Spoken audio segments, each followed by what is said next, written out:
What if I told you that one battle changed the course of history forever?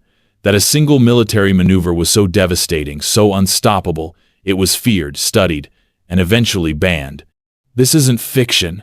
This is the story of Hannibal Barca, of history's greatest military geniuses.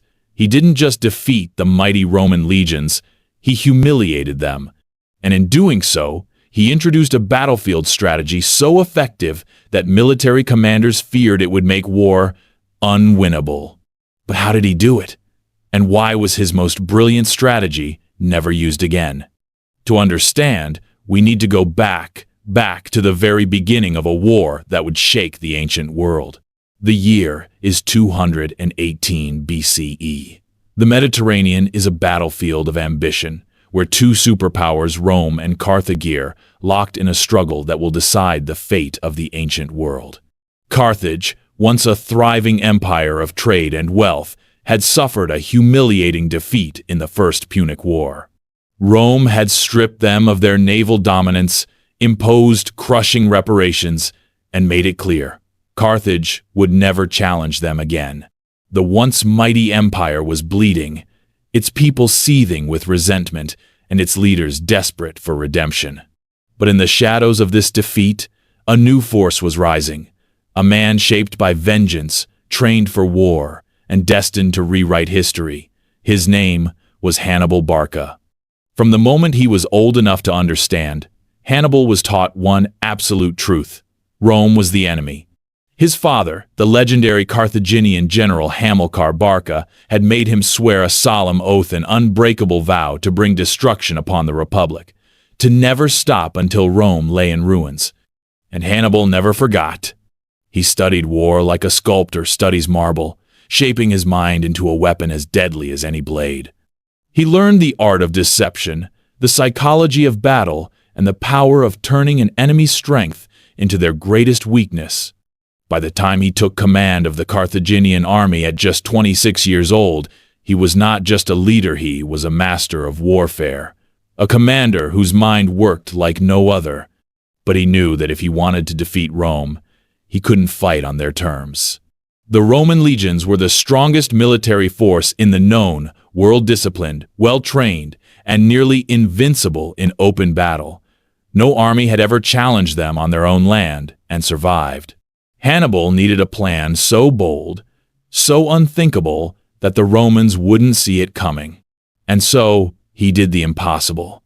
Instead of attacking Rome from the sea, as they expected, he would do what no one had dared to attempt before he would march his army over the towering, frozen peaks of the Alps.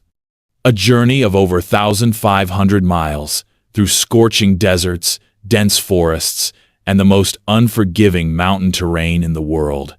He would lead an army of 50,000 infantry, 9,000 cavalry, and 37 war elephants through snow-covered cliffs and narrow, crumbling passes where a single misstep meant death. There would be no reinforcements, no supply lines, no room for error. Many believed it was madness. Some said it was suicide. But Hannibal? He called it destiny. The march began in the heat of summer, crossing the Pyrenees and carving through the hostile lands of modern-day Spain and France. He faced ambushes from savage mountain tribes, brutal desert heat, and rivers swollen with autumn rains. Yet Hannibal pressed on, each obstacle a test of his army's will. He understood that war was not just about the battlefield, it was about endurance, survival, and bending nature itself to his will. And then, as winter approached, they reached the foot of the Alps, the final barrier between them and Italy. For the men standing at the base of those towering peaks, the sight was terrifying. The mountains stretched endlessly into the clouds, a frozen wasteland of sheer cliffs and deadly avalanches. The soldiers whispered that the gods themselves had placed these mountains here to protect Rome. Hannibal saw something else. He saw opportunity. He turned to his men, his voice cutting through the howling wind. "You see those mountains? They are no different from the walls of a city, and just like any walls, they can be broken." And so, the impossible began. For 15 grueling days, the Carthaginian army clawed their way through the Alps, Freezing winds tore at their faces. Food ran out. Horses and elephants slipped and tumbled to their deaths. Every night, men froze where they stood. Morale began to crack. Then, the real horror struck. A deadly rockslide buried entire columns of soldiers. There was no path forward, no way back. It seemed the gods had won. But Hannibal refused to accept defeat. He ordered his men to burn massive fires against the rock, heating it until it cracked. Then, they poured vinegar over the weakened stone, shattering it into pieces. The path was open again. By the time Hannibal's army staggered out of the mountains and into the rich plains of northern Italy, they had lost nearly half their men. The mighty war elephants, once symbols of Carthaginian power, were now little more than shadows of their former selves, their bodies scarred, their eyes hollow from exhaustion. But they had done it. They had crossed the Alps. And now, they stood on Roman soil. For the first time in history, Rome was no longer safe behind its walls. What no one knew was that this march was only the beginning of Rome's nightmare. Because soon, the Romans would realize the greatest threat to their empire wasn't coming from the sea. It was already here. And it was bringing war to their doorstep. But what happened when Hannibal finally faced Rome's mighty legions? No one, not even the greatest generals of the time, were prepared for the battle that was about to unfold. The Romans never saw it coming. When reports first reached the Senate in Rome that a Carthaginian army had emerged from the Alps, there was disbelief. It had to be a mistake. No Generello army could have survived such a crossing. And yet, as scouts confirmed the impossible, Rome was forced to face a terrifying reality. Hannibal Barca was in Italy, and he was ready for war. For the first time in history, Rome itself was under direct threat from an invading army, but the Republic, always confident in its military strength, believed there was only one possible outcome. They would gather their legions, meet Hannibal in battle, and crush him like they had every enemy before him. They were about to learn that Hannibal was no ordinary enemy. Rome's first response was swift. The Senate dispatched Consul Publius Cornelius Scipio, one of their most experienced commanders, to intercept Hannibal before he could gather support in Italy. His orders were clear: engage Hannibal immediately and prevent him from gaining a foothold. But Hannibal was always one step ahead. Instead of waiting for the Romans to come to him, he struck first. At the Battle of the Trebia River, Hannibal lured the Romans into a deadly trap. He understood that Rome's strength lay in their discipline and tight formations, but he also knew how to exploit their weaknesses. In the freezing winter of 218 BCE, he baited the Romans into attacking. His cavalry harassed their camps, drawing them out in pursuit. When the Roman legions rushed forward, they were forced to cross the icy, chest-deep waters of the Trebia River. The moment the Roman soldiers waded into the water, Hannibal gave the order. His cavalry struck from the flanks, his infantry held firm, and then, from the tall grass behind them, a hidden force Carthaginian troops that had been waiting all night emerged and attacked from the rear. The Roman army was caught in a perfect trap. Thousands were cut down, their frozen bodies washing downstream. The survivors fled in panic. Hannibal had just won his first major victory on Italian soil, and he was only getting started. Rome was stunned. Never had an enemy delivered such a crushing defeat on Roman soil. But they still refused to believe that Hannibal was anything more than a temporary nuisance. They were wrong. As Hannibal moved south, he was met by another massive Roman force this time, led by Consul Gaius Flaminius. Rome was done underestimating him. They were ready to face him in open battle. But Hannibal didn't fight open battles. Instead, he chose his battlefield carefully, a narrow valley near Lake Trasimene, where thick morning fog would roll in at dawn, concealing everything in its path. Hannibal positioned his forces in the surrounding hills, hidden from sight. And then he waited. At sunrise, the Roman army marched forward, unaware of the danger that surrounded them. The valley was silent. The lake beside them was calm. Nothing seemed out of place. Then, out of the mist, death came. Hannibal's men erupted from the hills. The Roman legions, trapped on all sides, had nowhere to run. Panic set in. The battle turned into a massacre. Soldiers fell by the thousands, unable to see their enemies, unable to escape. More than 15,000 Romans were slaughtered where they stood. Another 6,000 were captured. The lake turned red with blood. It was the largest ambush in Roman history. Rome was no longer just at war. Rome was losing. With 2 devastating victories, Hannibal had done the unthinkable. He had brought Rome to its knees, but the Republic was not ready to surrender. If Hannibal wanted to break them, he would have to deliver a final crushing blow, and Rome would give him that chance. Rome was in full panic. Never before had their legions suffered such humiliating defeats, back to back. The Republic was shaken to its core. Who was this man? How could he be defeating the mightiest military force in the world? The Senate needed a solution, and they found one in a man named Quintus Fabius Maximus. Fabius knew that fighting Hannibal head-on was suicide. Instead, he adopted a radical strategy to avoid battle entirely. Instead of facing Hannibal in open combat, Fabius shadowed him, following his movements, cutting off his supplies, harassing his foraging parties, and denying him the decisive engagement he wanted. It was a game of patience. Hannibal, now deep in enemy territory, began to feel the strain. His men, exhausted from constant marching and unable to resupply, started to suffer. The psychological toll was immense facing an enemy who refused to fight, but never allowed you to rest. It was the first time since arriving in Italy that Hannibal was slowed down. But then, something changed. The Roman Senate, impatient and frustrated by Fabius's cowardly tactics, removed him from command. They wanted a general who would deliver a decisive victory. They wanted a direct confrontation, and Hannibal was more than willing to oblige. With Fabius out of the picture, Rome gathered its forces for one final all-out confrontation. They assembled the largest army in their history, over 80,000 soldiers, twice the size of Hannibal's army. Their goal?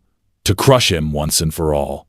The stage was set for what would become one of the most infamous battles in history. A battle where Hannibal wouldn't just defeat Rome, he would annihilate them. And he would do it using a strategy so brilliant, so devastating, that it would be banned from warfare for centuries to come. The 2 armies met near the small town of Cannae in the summer of 216 BCE. The Roman commanders, Lucius Aemilius Paulus and Gaius Terentius Varro, were confident. How could they lose? They outnumbered Hannibal nearly 2-1. They had the best equipment, the best soldiers, the full might of the Roman war machine. But they underestimated Hannibal, for he was about to deliver the most perfectly executed military maneuver in history. Hannibal didn't just want to win this battle, he wanted to break Rome's spirit forever. So he let them think they were winning. At first, as the battle began, the Romans surged forward, pushing Hannibal's forces back. They thought they had him on the run. But it was all a trap. Hannibal had intentionally weakened his center, drawing the Roman forces further and further in. Then, at the exact right moment, his cavalry struck from the sides. The Carthaginian infantry closed in from the flanks. The Roman legions were now completely surrounded. What followed was slaughter. More than 50,000 Roman soldiers were cut down in a single day. It was the worst defeat in Rome's history. A disaster so complete that it sent shockwaves through the entire ancient world. Rome had never suffered such humiliation. But how did Hannibal, outnumbered and deep in enemy territory, turn the tide of war? What happened at Cannae was more than just a victory. It was a massacre so complete it left Rome on the brink of collapse. The battlefield at Cannae was still, but only for a moment. Then the deafening blast of Roman war horns shattered the air. 80,000 Roman soldiers, the largest army the Republic had ever assembled, began their advance. Shields locked, swords drawn, their steps thundered across the dry Italian soil. Across the field, Hannibal watched. He had seen this before: Rome's confidence, their belief in sheer numbers, their arrogance in assuming that discipline alone would win them the day. But Hannibal wasn't just here to win. He was here to annihilate Rome's military might forever. The battle began. Rome's infantry clashed with Hannibal's front linea mix of Iberian and Gallic warriors. The Romans pushed forward, their superior numbers forcing Hannibal's center to fall back. It looked like a victory. It was a trap. Hannibal had planned this moment with surgical precision. His center wasn't collapsing, it was drawing the Romans in. The more they advanced, the deeper they fell into his formation, shaped like a crescent moon. Then, at the exact right moment, Hannibal gave the signal. From the flanks, his elite African heavy infantry-hardened veterans, trained in the very tactics the Romans prided themselves on, swung inward like a closing door. The Roman legions were now being attacked from three sides. A general might have still found a way to break free, if not for what happened next. Hannibal's cavalry, led by the brilliant commander Hannibal, had already defeated the Roman horsemen on the edges of the battlefield. Instead of chasing down fleeing riders, they did something unexpected. They wheeled around and charged straight into the Romans from behind. The Roman army, 80,000 men strong, was now completely encircled. The hunters had become the hunted. From the outside, the Carthaginian forces pressed inward, tightening the trap like a slow, grinding machine. The Romans were trapped so tightly that they could barely lift their swords. Then, the slaughter began. For hours, the Romans tried to fight back. They hacked at their enemies, but there was no escape, no room to maneuver, no hope of reinforcement. As the midday sun rose, the heat became unbearable. Men collapsed from exhaustion before a blade could even reach them. Their greatest army symbol of Roman power was being systematically erased. Hannibal had done what no general in history had ever accomplished. He had not just defeated the Roman army. He had trapped them, crushed them, and left their remains scattered in the dust. Rome's worst nightmare had just come true. But the greatest shock was yet to come. By the time the slaughter ended, over 50,000 Roman soldiers lay dead. Thousands more were captured. It was the worst defeat in Roman history. And back in Rome, the news arrived like a death sentence. Back in Rome, chaos erupted. Messengers, covered in dust and blood, delivered the unthinkable news. The Republic had suffered its greatest military disaster. Over 50,000 Roman soldiers were dead. Nearly 6,000 were captured. Among the fallen were senators, nobles, and some of Rome's most experienced commanders. The entire Roman war machine had been dismantled in a single day. It was not just a military defeat, it was a catastrophe. Rome had never faced an enemy like this before. They had fought great wars, crushed countless nations, and expanded their empire across the Mediterranean. But this was something else. For the first time in its history, Rome had no army left to send. And to make matters worse, the road to Rome was open. The Senate went into emergency meetings. The people panicked. Women wept in the streets. Some nobles even began discussing surrender. This was the moment. The moment that history would never forget. And yet, Hannibal did not march on Rome. Why? Why? After achieving the greatest military victory of his career, after erasing an entire Roman army, after breaking Rome's spirit, did Hannibal not deliver the final blow? Some say it was caution. Rome was still a mighty city with massive walls, impossible to take without siege weapons. Others argue that Hannibal believed Rome would surrender on its own, breaking under the weight of its greatest defeat. But one thing is certain. His failure to act gave Rome the time it desperately needed. The Senate, shaken but not broken, made a fateful decision. They would not surrender. They would never surrender. Instead, they would do something far more dangerous. They would change the way they fought Hannibal forever. From this moment on, Rome would abandon its pride. They would stop fighting Hannibal head-on. They would avoid direct confrontations. Instead, they would turn Italy into a battlefield of attrition. They would starve his army, cut off his supplies, deny him reinforcements, and turn every town, every road, and every village into a war of endurance. Hannibal had delivered the most devastating defeat in Rome's history. But Rome was about to return the favor. The war was far from over. Hannibal had won the battle, But had he truly won the war? What happened next would decide the fate of the ancient world. For 16 years, Hannibal roamed Italy undefeated. 16 years of battles, of ambushes, of cunning strategies that left Rome humiliated and weakened. He had shattered Rome's greatest armies, humiliated their proudest generals, and turned their lands into his own personal battlefield. Yet, despite everything, despite every victory, he never took Rome itself. How could a man who had won every battle still lose the war? The answer lay in Rome's ability to adapt. At first, Rome had fought Hannibal as they had always fought their enemies with brute force, massive armies, and open battles. And time again, Hannibal had destroyed them. But then, under the leadership of Quintus Fabius Maximus, Rome did something unexpected. They changed the way they fought. Fabius realized that Hannibal thrived in battle, so Rome stopped giving him battles to fight. Instead, they used a tactic that was slow, frustrating, and difficult, but it worked. Rather than facing Hannibal in open combat, they engaged in a war of attrition. Rome's armies shadowed Hannibal's every move, always close enough to pressure him, but never engaging in direct battle. They cut off his supply routes, harassed his foraging parties, and ensured that his army was always on the move, always struggling to find food and shelter. Hannibal had spent years destroying Roman armies. Now Rome was doing the same to him without ever having to fight. Hannibal's greatest weakness. Hannibal had been in Italy for nearly 2 decades. His army was still powerful, still deadly, but it was shrinking. The problem wasn't the Romans. The problem was Carthage.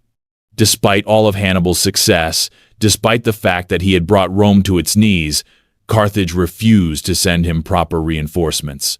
His homeland, the city he was fighting for, had abandoned him. The Carthaginian government, controlled by corrupt politicians and greedy merchants, did not see the war as Hannibal did. They feared that sending more troops to Italy would leave Carthage vulnerable. Instead of providing him with full reinforcements, they sent small, scattered forces, never enough to tip the balance. Hannibal, for the first time since arriving in Italy, realized he was alone. And Rome? Rome was getting stronger. By 204 BCE, Rome had rebuilt its armies. Their economy was recovering. Their generals had studied Hannibal's tactics and learned how to counter them.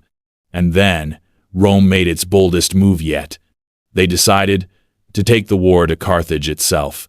Hannibal had spent his entire career fighting in Italy. Now, for the first time, his homeland was under threat. The hunter was about to become the hunted. While Hannibal was trapped in Italy, fighting a war he could no longer win, Rome was preparing to strike at the very heart of his homeland. And the man leading that charge was unlike any general Rome had ever seen.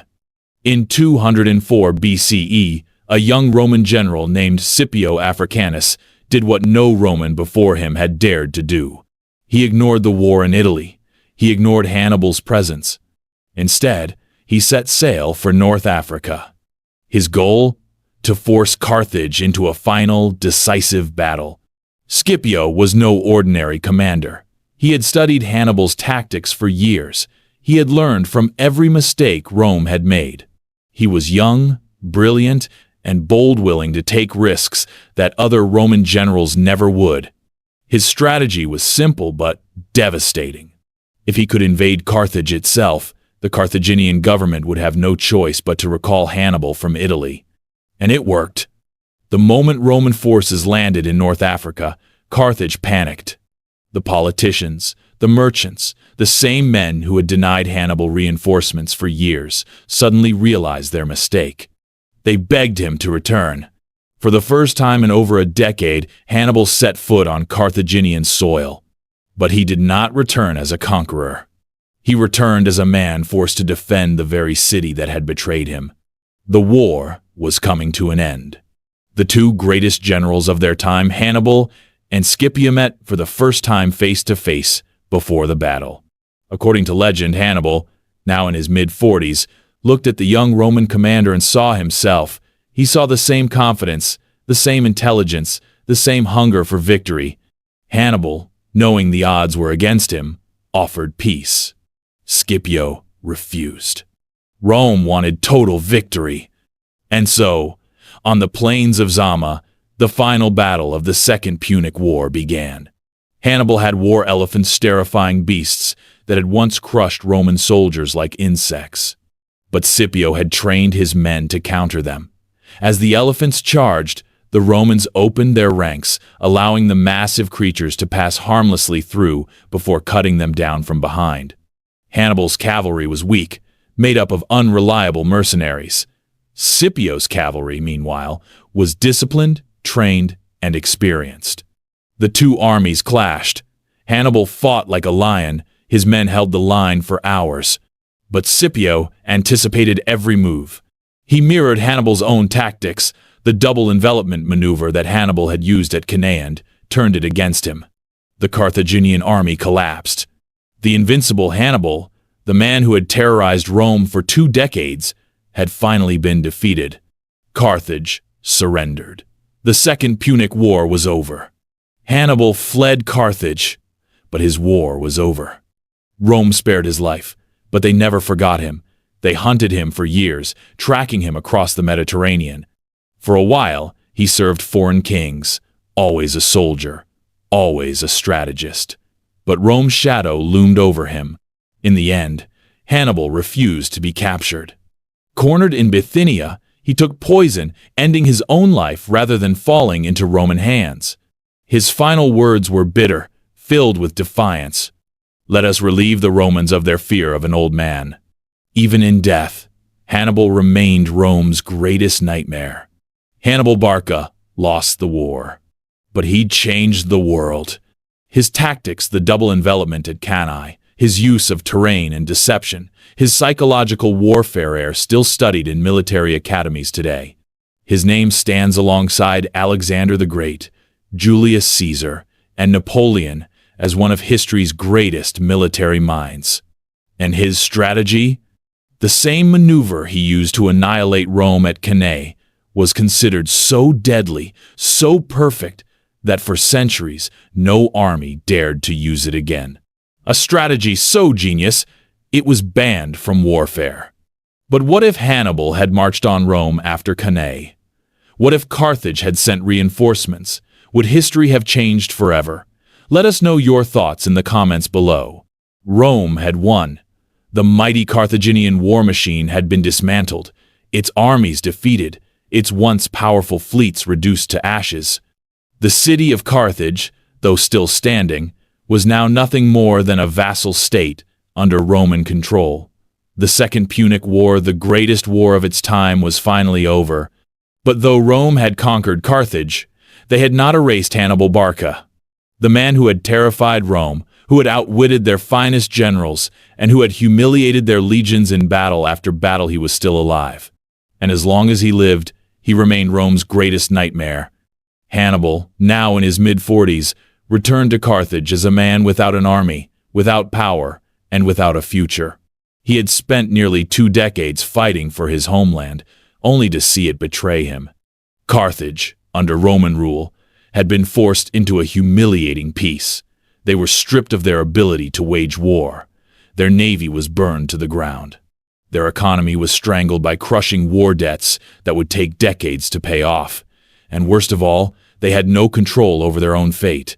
Hannibal, despite his losses, still had one goal left: to rebuild Carthage and restore its power. He was no longer a general, but he was still a brilliant strategist. He turned his mind toward politics, working to restructure Carthage's finances, strengthen its economy, and free it from Rome's grip. But Rome had other plans. To them, Hannibal was still too dangerous. Even without an army, even without power, the idea of Hannibal was enough to strike fear into the Roman Senate. They believed that as long as he lived, Carthage would never truly be under their control. And so, they demanded his exile. The Carthaginian elite, the same men who had refused to send him reinforcements when he needed them most, now turned against him completely. They agreed to Rome's demand. Hannibal had spent his entire life fighting Rome. Now, he was forced to run from them. With no other choice, he fled his homeland, a warrior without a country, a general without an army. But even in exile, he refused to give up. For years, he traveled across the Mediterranean, seeking allies, searching for a new army, trying to find one last way to strike back at Rome. He served as a military advisor to foreign kings. He helped train armies in the East. He even plotted to create a new alliance of nations against Rome. But everywhere he went, Rome followed. The Roman Senate, obsessed with destroying him, pressured every ruler, every city, every kingdom that harbored him. Again and again, his allies abandoned him. And slowly, Hannibal realized the truth. Rome didn't just want him dead. They wanted him erased from history. They wanted his name to fade into obscurity. But Hannibal had one last move left to play. With Rome closing in, Hannibal knew that his time was running out, but he refused to let them have the satisfaction of taking him alive. His final act would be one of defiance. It was 183 BCE when Rome finally caught up to him. After years of pursuit, years of hunting him across the Mediterranean, they found him in Bithynia, a kingdom in modern-day Turkey. Roman envoys arrived, demanding his surrender. There would be no trial, no mercy, no honorable exile. If he was taken, he would be paraded through the streets of Rome in chains, humiliated before the people he had once terrified, and executed as a spectacle for all to see. Hannibal refused. Instead, he chose death on his own terms. According to legend, as the Roman soldiers closed in, he calmly took a vial of poison, one he had kept with him for years, always knowing that this moment would come. As he swallowed it, he spoke his final words. "Let us relieve the Romans of their fear of an old man." Hannibal Barca was dead. And yet, Rome's obsession with him did not end. Even in death, he haunted them. For centuries, Roman parents would whisper his name to frighten their children. Hannibal ad portas. Hannibal is at the gates. Even when he was gone, Rome feared him, because deep down, they knew the truth. They had won the war. But Hannibal had won something far greater. He had won immortality. His name would live on, long after Rome itself had crumbled. Hannibal was not just a warrior. He was a visionary, a man who redefined the art of war. His strategies were so advanced, so devastating, that they are still studied in military academies today. Napoleon Bonaparte admired Hannibal's ability to move armies with speed and deception. General George S. Patton studied his tactics in World War II, learning how to use enemy psychology against them. The U.S. Military Academy at West Point still teaches his campaigns as examples of perfect battlefield strategy. But perhaps the greatest proof of Hannibal's genius? The very maneuver that won him the Battle of Cannae, double envelopment tactic, was considered so effective, so perfect, that it was avoided for centuries. It was too deadly, too unstoppable, too perfect. A strategy so genius, it was practically banned from warfare. And yet, even after Hannibal's death, Rome still feared his legacy. They feared that one day another Hannibal would rise. And so, 50 years later, they ensured that could never happen. In 146 BCE, during the Third Punic War, Rome launched a final assault on Carthage. For 3 years, Carthage resisted. But when the Romans finally broke through, they did something unthinkable. They didn't just conquer the city. They erased it. Over 100,000 Carthaginians were slaughtered. The survivors were sold into slavery. The city was burned to the ground. And, according to legend, the Romans salted the earth so that nothing would ever grow there again. Carthage had been wiped off the map. But they could never erase Hannibal. Hannibal had fought a war that he was never meant to win. Carthage had failed him. Rome had outlasted him. History had declared him the loser. And yet, he was the man that Rome never forgot. Because while Rome still stands, the name Hannibal Barca is spoken across the world. He was more than just a general. He was a force of nature, a mind so brilliant that it shaped the future of warfare. A warrior so feared that even his enemies respected him. A legend so great that, over 2,000 years later, his story is still being told. But what if Hannibal had marched on Rome after Cannae? What if Carthage had sent reinforcements? Would history have changed forever? Let us know your thoughts in the comments below. The story of Hannibal Barca is one of brilliance, betrayal, and ultimate defeat, but not the kind of defeat that erases a man from history. Because while Rome won the war, Hannibal won something greater. He won immortality. More than 2,000 years later, his name still echoes in military academies, history books, and the minds of those who study the art of war. His strategies changed the course of military history. His tactics were so perfect that they were feared, studied, and in some ways, forbidden. But it leaves us with an important question. What if history had gone differently? What if Hannibal had marched on Rome after Cannae? What if Carthage had supported him instead of betraying him?